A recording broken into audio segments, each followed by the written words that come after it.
الحمد لله نحمده ونستعينه ونستغفره ونؤمن به ونتوكل عليه ونعوذ بالله من شرور أنفسنا ومن سيئات أعمالنا من يهده الله فلا مضل له ومن يضلله فلا هادي له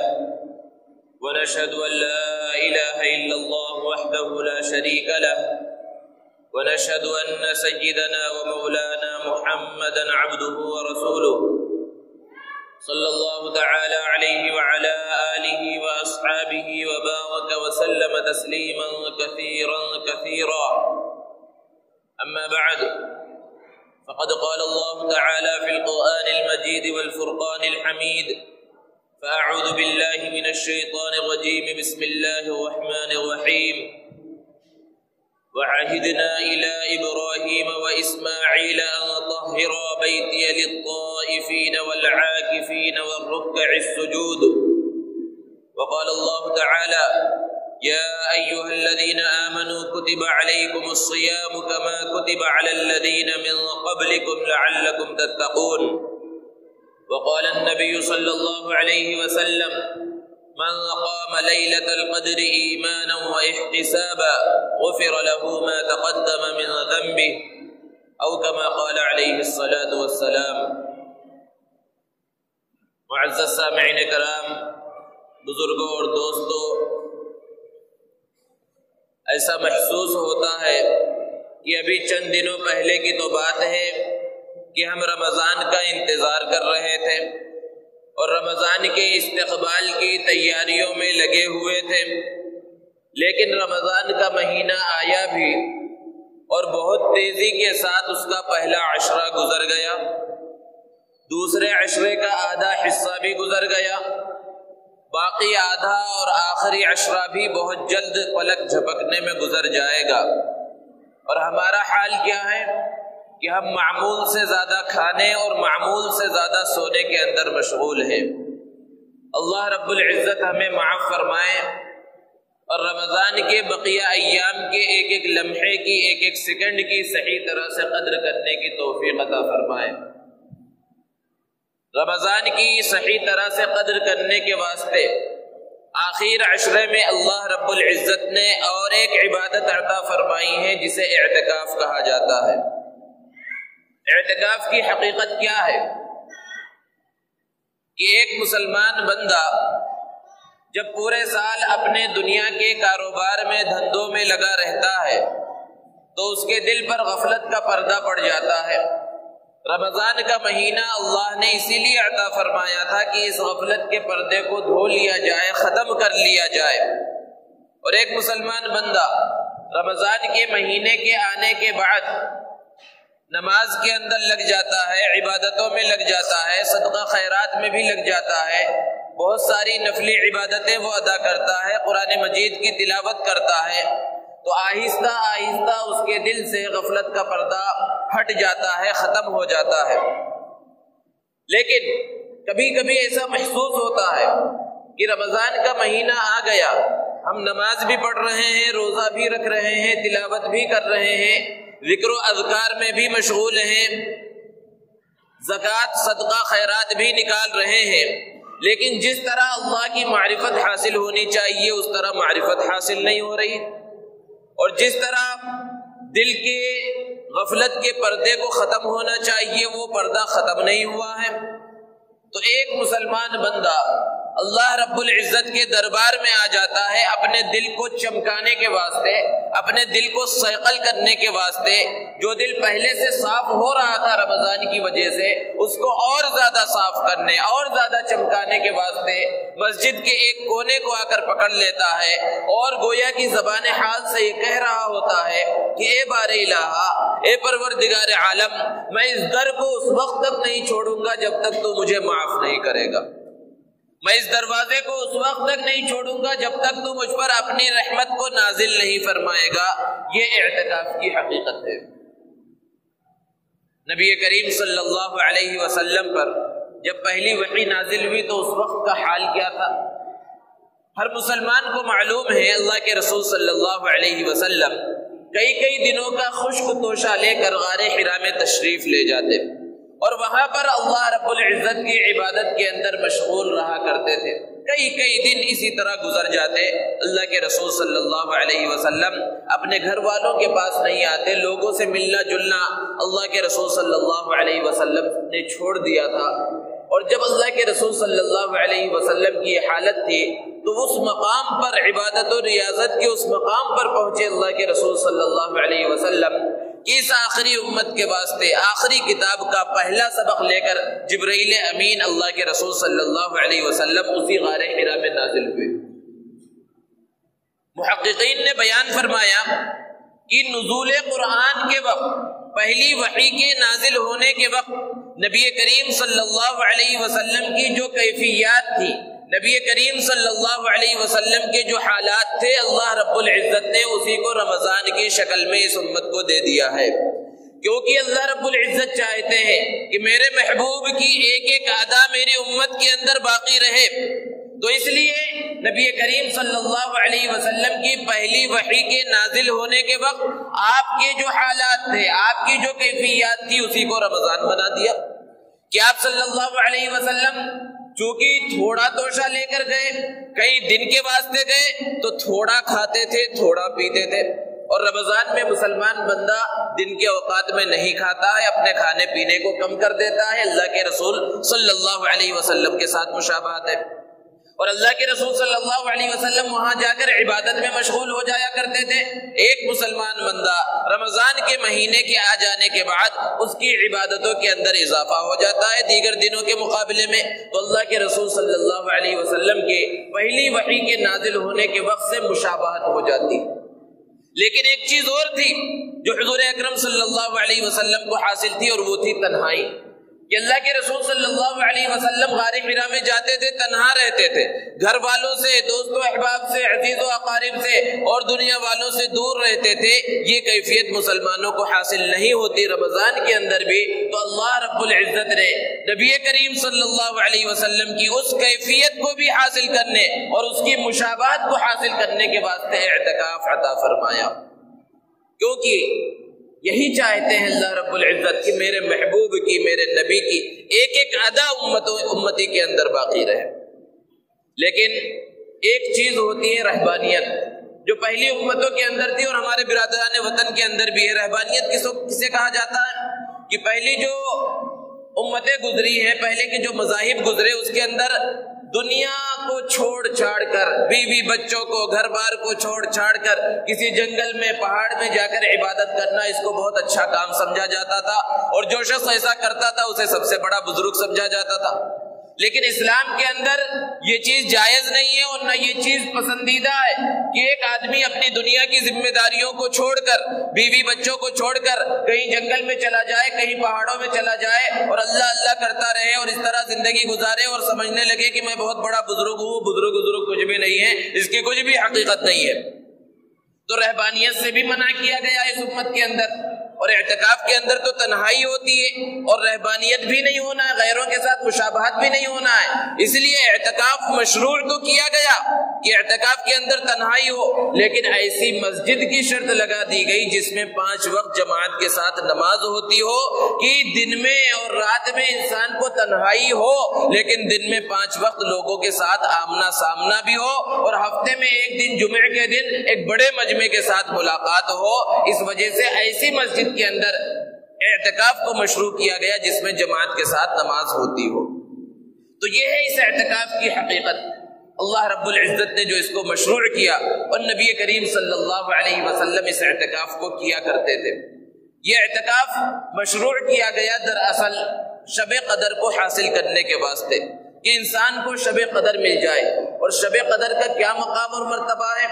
صرف اس امت کو یہ شب قدر جیسی مقدس عظیم رات اللہ رب العزت نے عطا فرمائی ہے، کسی اور امت کو اللہ رب العزت نے عطا نہیں فرمائی۔ اس کی اہمیت اور فضیلت کے واسطے اتنی بات کافی ہے کہ اس کی عظمت کو بیان کرنے کے واسطے اللہ رب العزت نے پوری ایک مکمل سورہ قدر کو نازل فرمایا، اور ارشاد فرمایا اِنَّا أَنزَلْنَاهُ فِي لَيْلَةِ الْقَدْرِ، اس قرآن مقدس کو ہم نے شب قدر میں، قدر کی رات میں اتارا ہے۔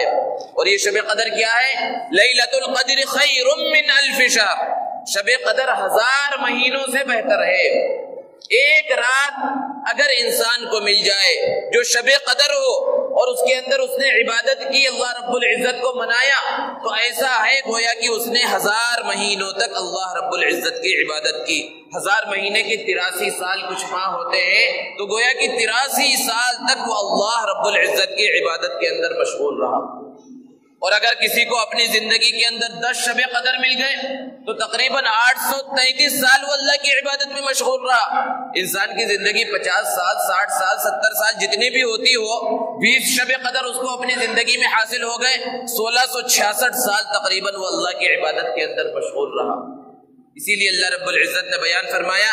کہ لیلۃ القدر خیر من الف شہر، اور پھر اس کے اندر ہوتا کیا ہے؟ تنزل الملائکۃ والروح فیہا باذن ربہم من کل امر، بہت بڑی تعداد میں فرشتے اور حضرت جبرائیل علیہ السلام اس روئے زمین پر اترتے ہیں۔ مفسرین نے بیان فرمایا کہ اتنی بڑی تعداد میں فرشتے اترتے ہیں کہ یہ زمین اپنی وسعت کے باوجود تنگ محسوس ہونے لگتی ہے، اور یہ فرشتے جس بندے کو بھی کھڑے بیٹھے اللہ کی عبادت میں مشغول پاتے ہیں اس کے لیے رحمت کی دعا کرتے ہیں۔ وہ دعاؤں میں مشغول ہوتا ہے تو اس کی دعاؤں کے اوپر آمین کہتے ہیں، اور یہ سلسلہ صبح صادق تک چلتا ہے۔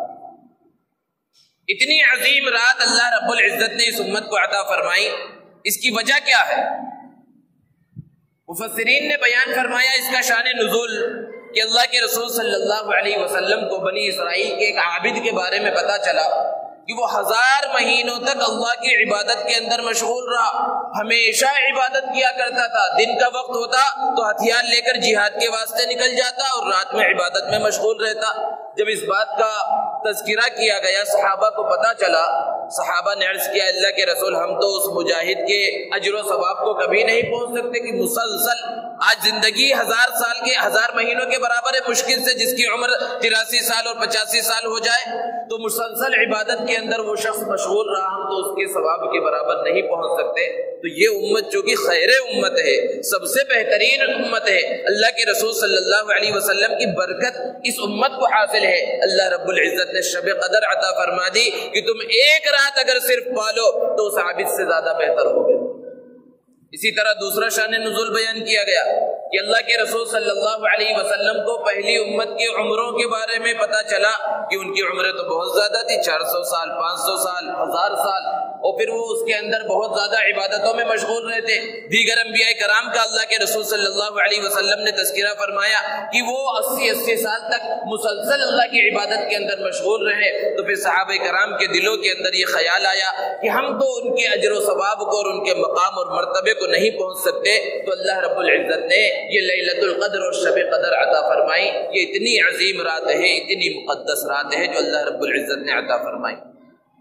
اور اس کے بارے میں اللہ کے رسول صلی اللہ علیہ وسلم نے ارشاد فرمایا کہ من قام لیلۃ القدر ایمانا واحتسابا غفر له ما تقدم من ذنبه، کہ جو ایمان کے ساتھ اور ثواب کی امید کے ساتھ لیلۃ القدر میں قیام کرے، شب قدر میں اللہ رب العزت کی عبادت کرے، تو اللہ رب العزت اس کے پچھلے سارے گناہوں کو معاف فرما دیتے ہیں۔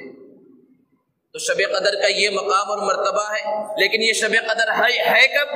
اس کو اللہ رب العزت نے متعین نہیں فرمایا۔ اللہ کے رسول صلی اللہ علیہ وسلم کو اس کا وقت بتلایا گیا تھا، لیکن کچھ لوگوں کے جھگڑنے کی وجہ سے اس کی تعیین کو اللہ رب العزت نے اٹھا لیا۔ اس سے پتہ چلتا ہے کہ لڑائی جھگڑا کتنی بری چیز ہے کہ انسان بہت سارے خیر سے محروم ہو جاتا ہے، لیکن اللہ رب العزت کا جو بھی حکم ہوتا ہے، جو بھی فیصلہ ہوتا ہے، اس کے اندر بہت ساری حکمتیں ہوتی ہیں۔ اگر اس کو متعین کر دیا جاتا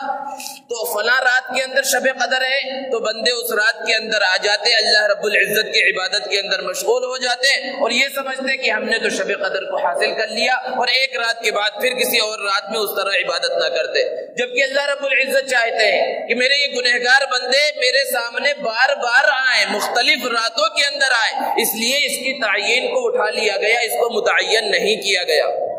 اور ایک دوسری وجہ علماء نے بیان فرمائی کہ اگر متعین کر دیا جاتا کہ فلاں رات شب قدر ہے، لیلۃ القدر ہے، تو اس کی عظمت اور فضیلت معلوم ہو گئی۔ اب اگر کوئی اس رات کے اندر جان بوجھ کر کسی گناہ کے اندر مبتلا ہوتا تو بہت بڑے گناہ کے اندر وہ مبتلا ہو جاتا، اللہ رب العزت کی لعنت اس پر نازل ہو جاتی، کیونکہ اتنی عظمت اور فضیلت جاننے کے بعد پھر اس نے گناہ کیا۔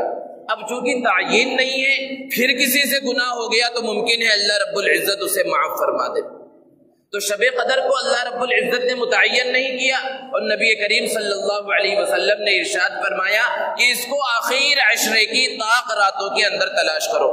کہ 21، 23، 25، 27 اور 29 ان راتوں میں سے کسی بھی رات کے اندر شب قدر ہو سکتی ہے۔ اب شب قدر کو حاصل کرنے کا ایک طریقہ تو یہ ہے کہ انسان ان راتوں کے اندر آئے، عبادت کرے، گھر کے اندر عبادت کرے یا مسجد کے اندر عبادت کرے، لیکن کتنا بھی عبادت کرے، ایک عام آدمی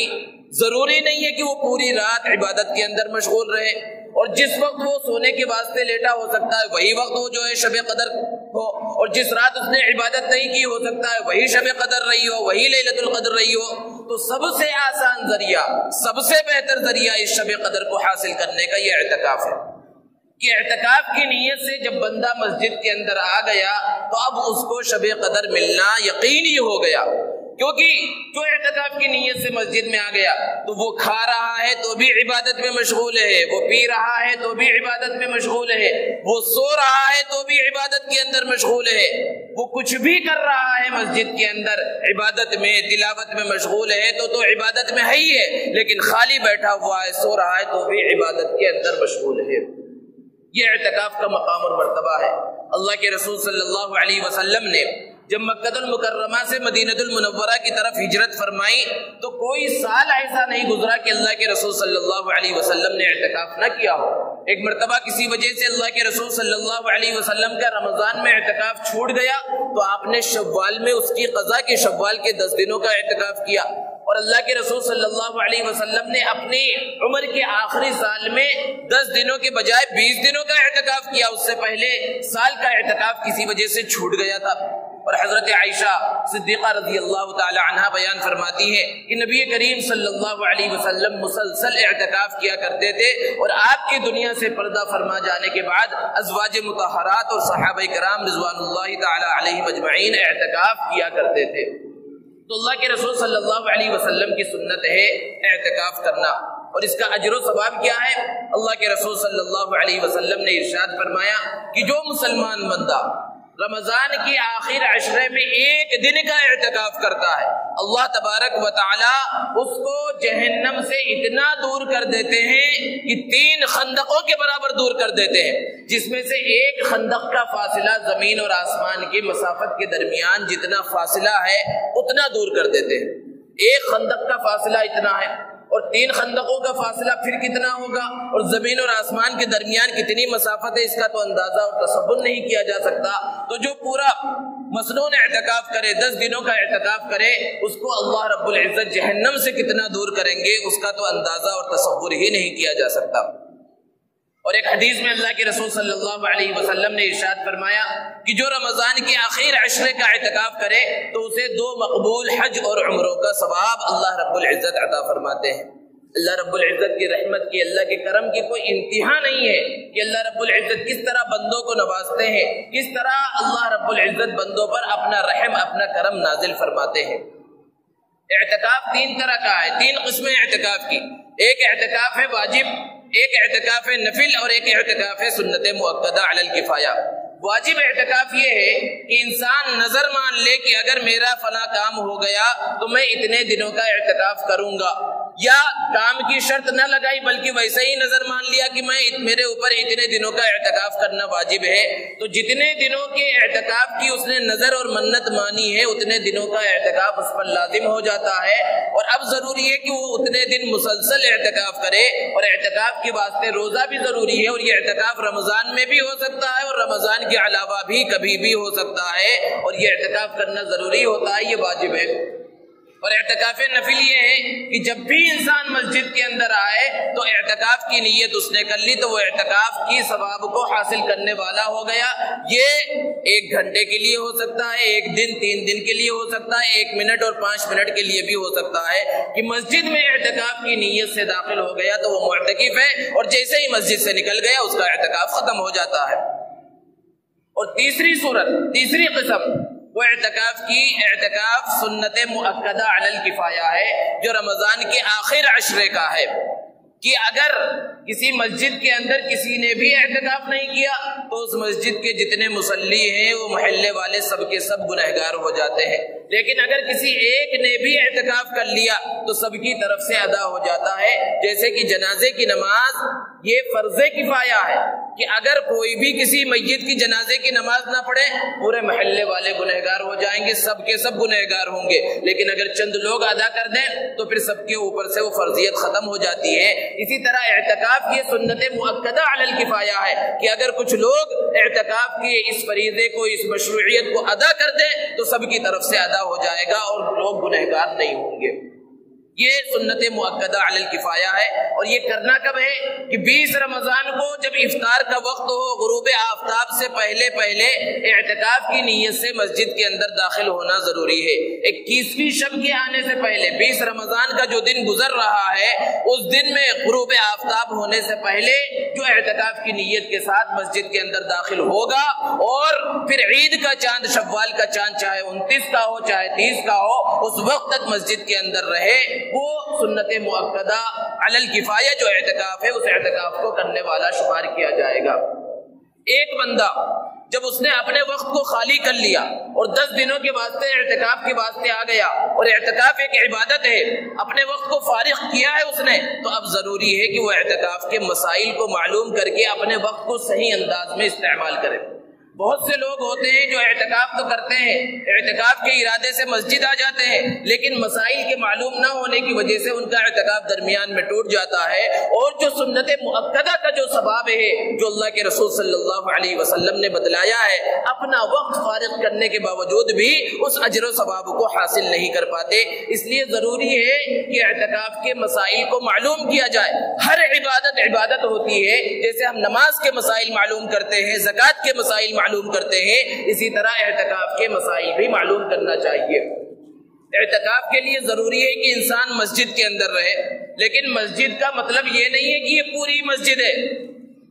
عام بول چال کی زبان میں تو پورے علاقے کو جہاں سے باؤنڈری اور جہاں سے گیٹ شروع ہوا ہے پورے کو مسجد کہا جاتا ہے, لیکن مسجد کے 2 حصے ہوتے ہیں. ایک ہے مسجد خارجی جو باہر کا حصہ ہے, صحن وغیرہ, وضو خانے, بیت الخلاء وغیرہ, چپلوں کے رکھنے کی جگہ وغیرہ, یہ مسجد خارجی ہے. اور ایک ہے مسجد شرعی جہاں ہم اور آپ بیٹھے ہوئے ہیں اور یہ دیوار نظر آ رہی ہے, یہ مسجد شرعی ہے. مسجد شرعی کہا کسے جائے گا کہ مسجد کے ذمہ داروں نے, مسجد کے بانیوں نے, مسجد کے بنانے والوں نے بنانے کے وقت کتنے حصے کے واسطے مسجد شرعی کی نیت کی ہے. جیسے کہ اس مسجد کے ذمہ داروں سے معلوم کیا گیا تو ان کا یہ کہنا ہے کہ یہ جو صرف دیواریں نظر آ رہی ہے یہ مسجد کا حصہ ہے, کیونکہ جنازے کی جو نماز ہوتی ہے مسجد میں پڑھنا مکروہ ہے, اور ہم مسجد میں جنازے کی نماز ادا نہیں کرتے, باہر صحن میں بلکہ برآمدے میں ادا کیا جاتا ہے. تو یہ جو باہر صحن سے پہلے برآمدے کا حصہ نظر آ رہا ہے یہ بھی مسجد شرعی میں داخل نہیں ہے. کوئی معتکف جان بوجھ کر یا بھولے سے بھی اگر اس حصے میں چلا گیا بغیر کسی ضرورت کے تو اس کا سنت اعتکاف ختم ہو جائے گا.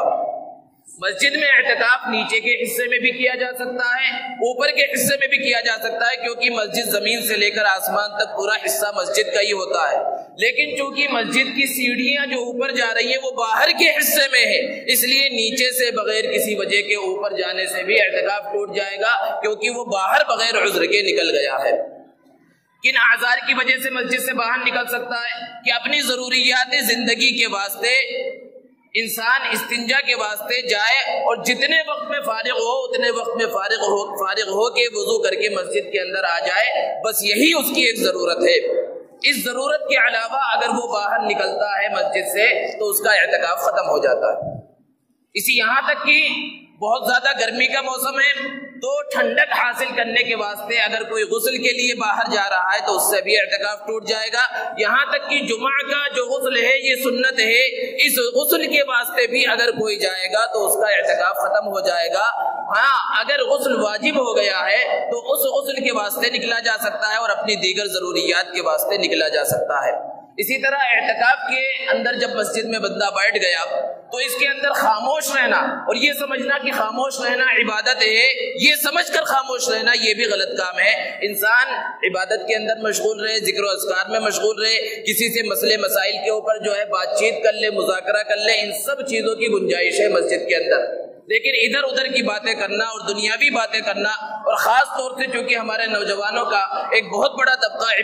اعتکاف کی عبادت کے اندر بیٹھتا ہے، تو وہاں پر بحث و مباحثہ مسلکوں کے بارے میں اور ان چیزوں کے بارے میں اور دوسری چیزوں کے بارے میں آ کر اعتکاف کے اندر بیٹھ کر ان سب چیزوں کے بارے میں بحث کرنا اور ایک دوسرے کو جو ہے میسیجز دکھلانا اور ویڈیوز دکھلانا کہ فلاں نے یہ کہا فلاں نے یہ کہا، یہ اپنے پوری عبادت کو اور پورے اعتکاف کو برباد کرنے کی طرح ہے.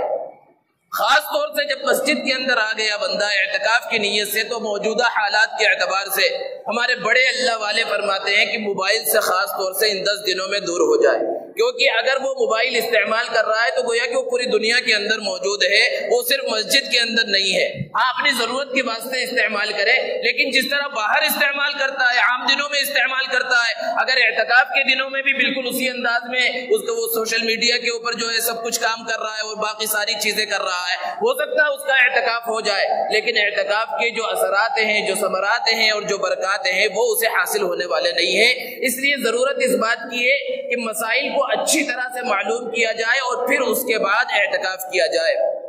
اسی طرح اعتکاف کے اندر ایک مسئلہ اور ہے کہ اعتکاف کے واسطے بیٹھ گئے تو ناخن کاٹ سکتے ہیں، اپنے مونچھ کے بال وغیرہ کاٹ سکتے ہیں یا نہیں کاٹ سکتے، تو مسجد کا احترام کرتے ہوئے کہ ناخن مسجد کے اندر نہ گرے، کوئی کپڑا بچھا کر، اور یا اسی طرح مونچھ وغیرہ کاٹنا ہے تو کوئی کپڑا بچھا کر کاٹ لیا جائے اور اس کو باہر پھینک دیا جائے، مسجد کی جانماز اور مسجد کا حصہ خراب نہ ہو، تو اس کی بھی گنجائش ہے. اسی طرح اور بہت سارے مسائل ہو سکتے ہیں کہ یہاں سے ضرورت کے واسطے وضو خانے میں جا رہا ہے، اب اگر کسی سے ملاقات ہوگی، چلتے پھرتے سلام کر لیا، مصافحہ کر لیا تو اس کی گنجائش ہے، لیکن اگر تھوڑی دیر کے واسطے بھی کھڑا ہو گیا اور خیر خیریت پوچھنے لگا، بات چیت کرنے لگا وضو خانے میں کھڑے ہو کے یا بیٹھ کر، اس کا سنت اعتکاف ختم ہو جائے گا. ان سب مسائل کو معلوم کر کے پھر اعتکاف کرنا چاہیے. دوستو، جس طرح آخر عشرے کے اندر اللہ رب العزت نے ایک عبادت عطا فرمائی ہے اعتکاف کی، اسی طرح روزے داروں کے واسطے چونکہ رمضان کے قدر کا حکم دیا گیا تھا، لیکن مسلمان ہے، انسان ہے، بندہ ہے، کچھ نہ کچھ کمی کوتاہی رہ جاتی ہے. روزوں کے اندر اور رمضان میں جو کمی اور کوتاہی رہ جائے، اللہ رب العزت نے اس کی بھرپائی کے واسطے صدقہ فطر صاحب نصاب مسلمانوں کے اوپر اللہ رب العزت نے واجب کیا ہے کہ جو صاحب نصاب ہیں، جو مالدار ہیں، جن کے پاس 52.5 تولہ چاندی کی بقدر ان کی اصلی ضرورت سے زائد مال موجود ہے، جو 23-24 ہزار جو بھی ہوتا ہے، تو ان کے اوپر اپنی طرف سے، اپنے نابالغ اولاد کی طرف سے صدقۃ الفطر نکالنا واجب ہوتا ہے. اور یہ عید الفطر سے پہلے نکالنا ہے، اور اس کا مقصد اللہ کے رسول صلی اللہ علیہ وسلم نے بیان فرمایا. ایک تو روزہ اور روزے کے اندر جو خرابیاں ہو گئی ہیں اس کی بھرپائی ہو جائے، اور دوسرا اصل مقصد ہے طعمۃ للمساکین، کہ غریبوں کا، مسکینوں کا، فقیروں کا کچھ فائدہ ہو جائے، ان کی عید کا سامان ہو جائے، ان کی عید کی تیاریوں کا سامان ہو جائے. اس کے تفصیلی مسائل انشاءاللہ اگلے جمعے میں بیان کیے جائیں گے. لیکن کتنا نکالنا ہے اس کے اندر عام طور پر سمجھ لیا جاتا ہے بس گیہوں سے نکالنا ہے، اور پوچھ لیا جاتا ہے بھائی 60 روپے یا 70 روپے یا 50 روپے، اور اسی کو ضروری سمجھ لیا جاتا ہے. یہ غلط ہے. اللہ کے رسول صلی اللہ علیہ وسلم نے جو نصاب اس کا بیان فرمایا اور جو چیزیں بیان فرمائی، اس میں صرف گیہوں نہیں ہے، اس کے اندر کھجور بھی ہے، کشمش بھی ہے، جو بھی ہے، اور گیہوں بھی ہے. گیہوں کا درجہ سب سے کم ہے کہ انسان کی اگر اتنی حیثیت ہے تو گیہوں سے نکال رہا ہے تو 1.25 کلو گیہوں کا جو ریٹ ہوتا ہے ایک صدقۃ الفطر کا ایک شخص کی طرف سے اتنا نکالا جائے، جو 70 روپے تقریباً ہوتا ہے، تو 70 روپے کم سے کم سمجھا جائے. لیکن جن کو اللہ رب العزت نے حیثیت دی ہے اور جو مالدار ہیں تو انہیں چاہیے کہ وہ کھجور سے نکالے، اور کھجور کا جو ریٹ ہوگا 3.25 کلو، اصل میں 3 کلو 150 گرام ہے، یعنی تقریباً 3.25 کلو. اسی طرح کشمش کا جو ریٹ نکالا جائے گا وہ بھی 3.25 کلو کشمش کا، تو کشمش کا ریٹ وہ تقریباً 1000 کے قریب پہنچ جائے گا، اور کھجور جو اچھی کوالٹی کا آتا ہے وہ بھی 600-700 روپے اس کا ریٹ ہو جائے گا۔ آدمی اپنی حیثیت سے نکالے، یعنی 70 روپے کو ضروری نہ سمجھ لے، سمجھے کہ یہ کم سے کم ہے، اس سے زیادہ اللہ رب العزت نے جتنی حیثیت دی ہے تو سب سے اعلیٰ کشمش اور اس کے بعد کھجور اور جو وغیرہ کے ذریعے نکالا جائے اور غریب بندوں تک پہنچایا جائے، اور دیکھ لیا جائے کہ کون مستحق ہے مستحق نہیں ہے، صحیح انداز میں دیا جائے، اور عید سے پہلے دے دیا جائے، کیونکہ عید کے دن اگر دیا جائے گا تو عید کی کیا تیاری کریں گے۔ اللہ رب العزت سے دعا ہے کہ اللہ رب العزت ہمیں رمضان کی ساری عبادتوں کو، روزوں کو، نمازوں کو، زکوٰۃ کو، اسی طرح صدقہ فطر کو، اعتکاف کو صحیح طرح سے ادا کرنے کی توفیق عطا فرمائے اور ہماری عبادتوں کو قبول فرمائے۔ وآخر دعوانا الحمد